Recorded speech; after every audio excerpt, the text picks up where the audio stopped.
Good evening, everyone. I am Nick, and just before I plough ahead, just let me know if you can hear me and if you can see me and if I'm actually streaming live. It says I'm live. You know, it's funny, I do lives quite a lot, and yeah, it's funny what we feel our fear, isn't it? And as I'm always saying to people, you've got to face your fear. And I think this is coming out loud and strong during our lockdown.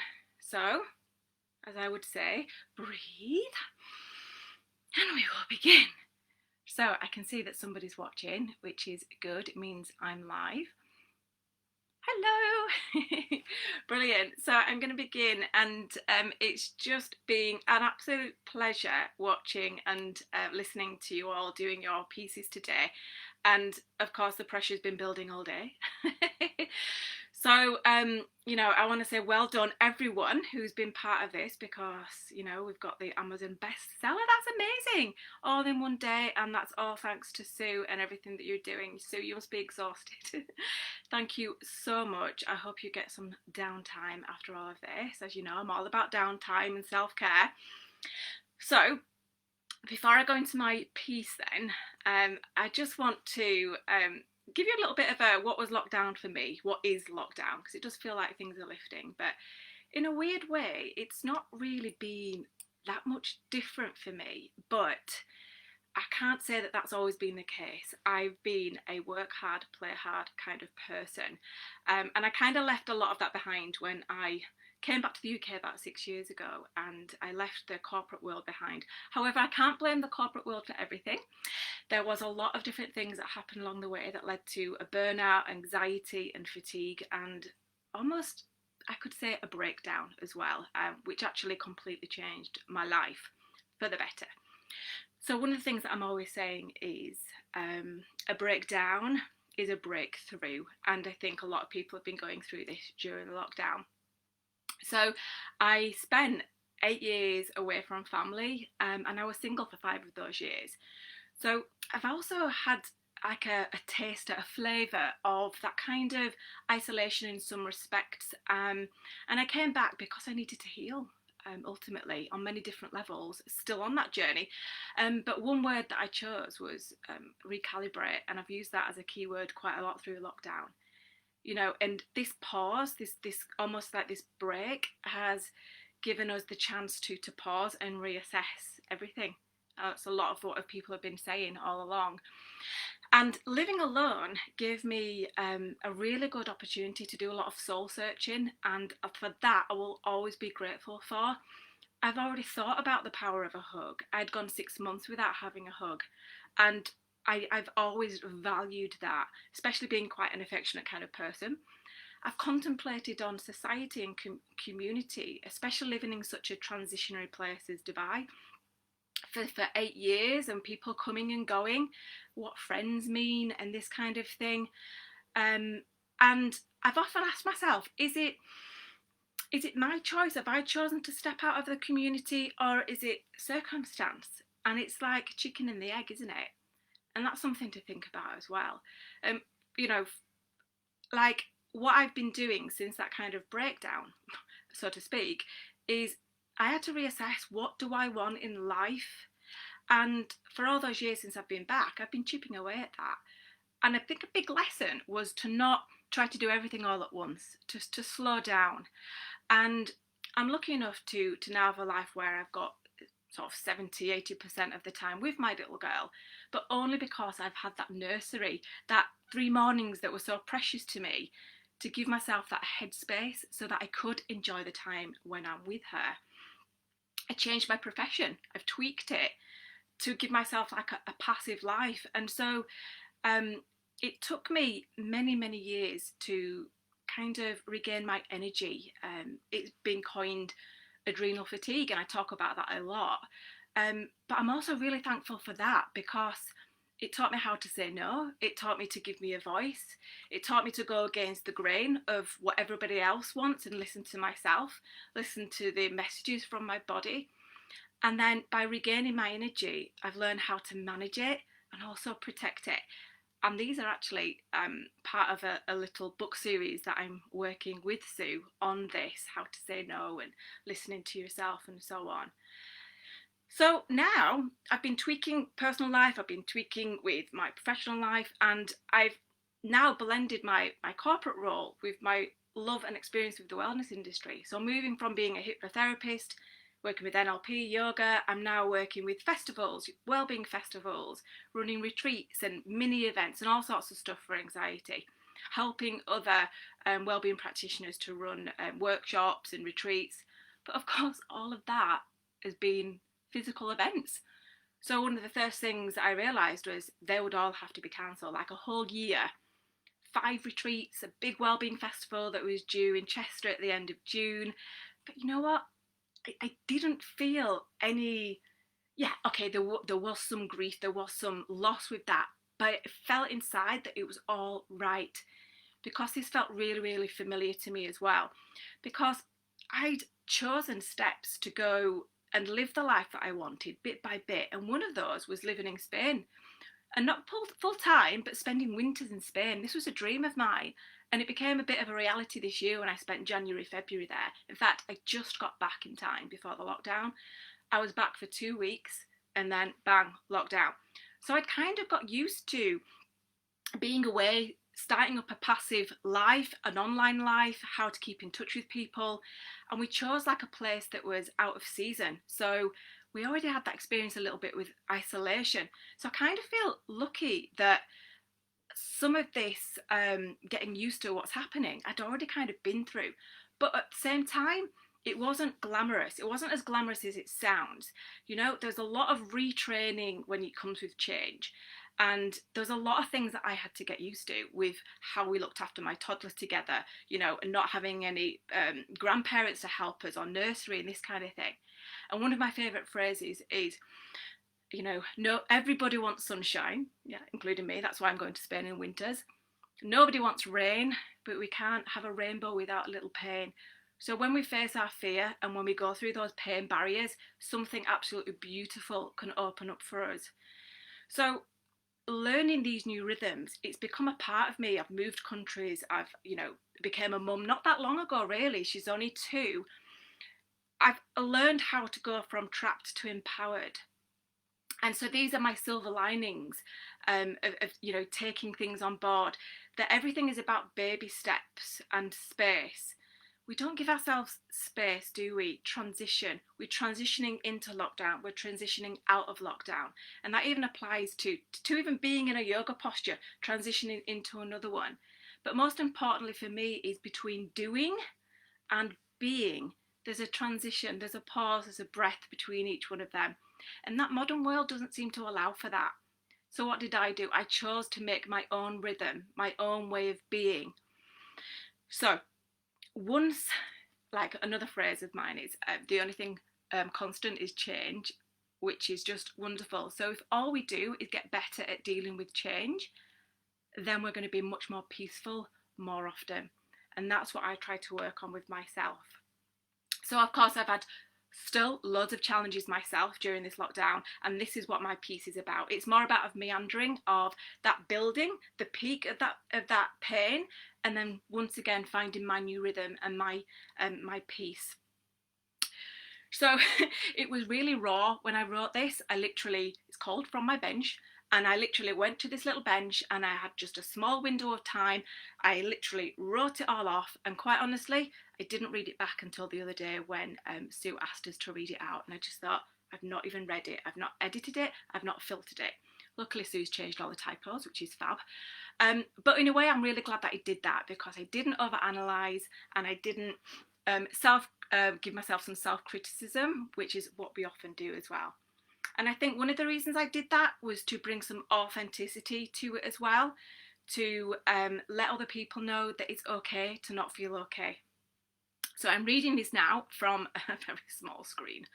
And the other reason why I wanted to share it with you is just to remind you never to give up, and follow your dreams, and always ask yourself, how else can I do this?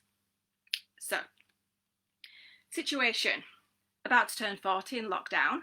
mother of a 2.4-month crazy, sassy and gorgeous little girl Isla, stepmom to 11-year-old Izzy, partner to Dan, staying in a caravan due to not being able to stay with high-risk family member. Denial, anger, acceptance, surviving to thriving. These words were so familiar to me as I thought about what feelings I have been experiencing. What is this?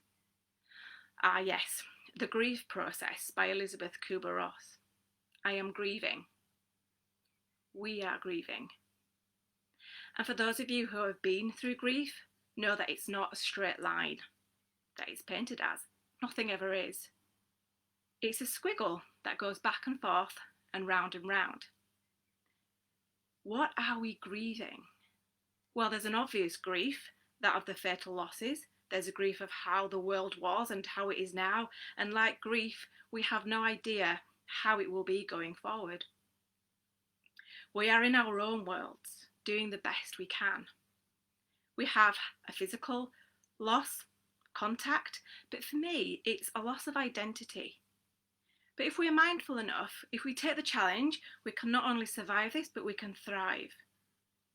For as long as I can remember, I have been a deep thinking person, one to experience and then share to help others with theirs, to try to figure stuff out and to help people understand it. A blessing and a curse, in that I'm always thinking, always doing. But at the same time, in doing so, I can help people in real time to move through similar emotions. So what's my story with lockdown?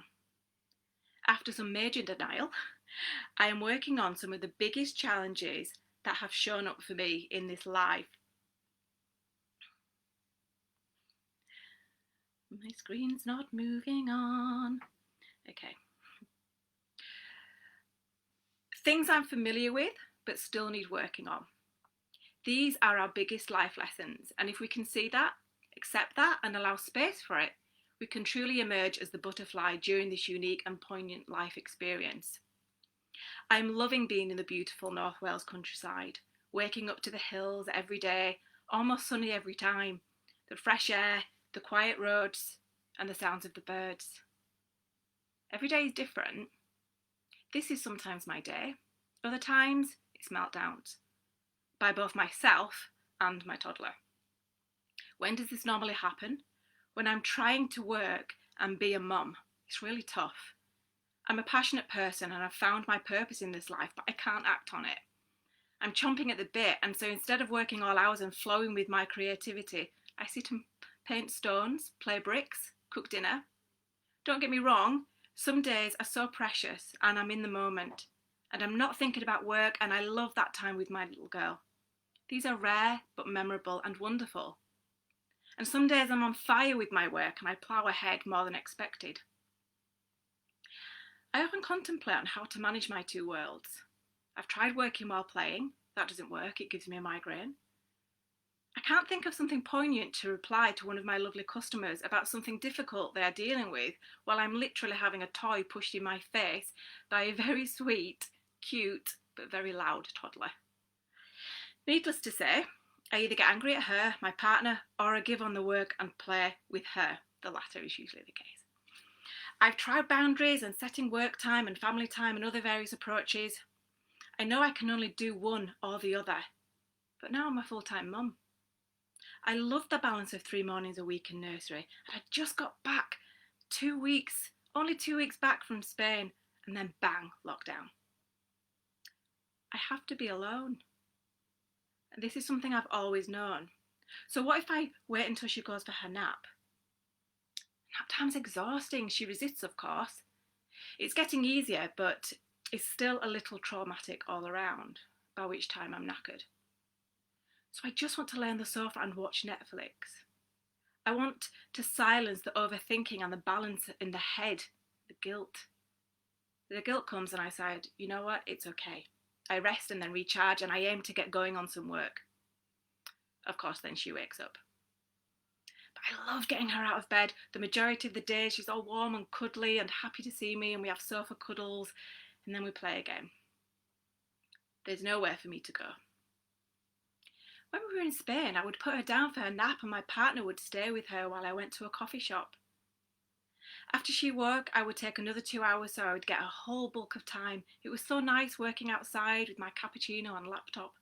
I felt human again, surrounded by the buzz of life, but not needing to involve or participate. Of course, he was working too, so the guilt of her probably not being fed, watching TV, or needing her nappy doing was often enough to get me home before my curfew. Wherever I go, she goes. This I also love, but on those bad days, it's hard. When she screams down the street, it's harder. Working after bedtime, not likely. Those days I do manage to get the energy to work after hours or in her nap, it's in the same space as my partner, in the small living area we have, and he likes to chat now and then, offer me a drink. This is lovely, isn't it? Yes, but when you have 1 hour to do everything, every minute counts. The stress builds, the guilt of not being chatty or polite or graceful. Grateful. So many times I remind him, I'm working. And he's a kind and supportive partner. It's just the situation. I put my earphones in and the pressure builds. I've nowhere to go. In the end, sometimes I just decide to do the dishes. At least that will help prevent any breakdown later. She wakes up anyway. I've tried various things in lockdown, a schedule, daily me time, going with the flow, TV time, and now as I write this, I have finally claimed back my work and personal me time. It can only be done in the sunshine though. Finding a bench somewhere I can work and hotspot my laptop. If someone wants a Zoom call, I need to reply to someone. I know I need to call my family. When? To rest or to call? To work or to tidy? It's all so familiar, like when I had a newborn or when I was overworking in corporate on my own for years. Something is bubbling. There's always storm before the calm, I say. Change is coming. And the only thing constant is change. I know I can't use my spectacular planning skills as a coping mechanism this time, so then what? What's happening here? What is this storm and what is this calm going to look like? We are all now faced with our biggest life lessons. It's time to really take hold of what is in fact holding us back. I threw myself into giving. Firstly, because I know I can help so many people with anxiety, with real and authentic experiences. But more so because this is my coping mechanism. But this is why I understand people who are like me. This is why I can help, because we are all the same. I am not all peace and light. I am not guru waggy, but I can help you as I help myself. I am getting so much better at doing this, at seeing my own red flags and recognising the behaviour when I go down the spiral. I am always working on moving through those triggers and finding my short-term and long-term fixes while living life more in the flow. This is my time now to improve my approach to balance, to truly listen to myself and the niggles that are gently guiding me from a positive intention for my greatest and highest good and for all of those around me. With love from my bench. And what will this be for you?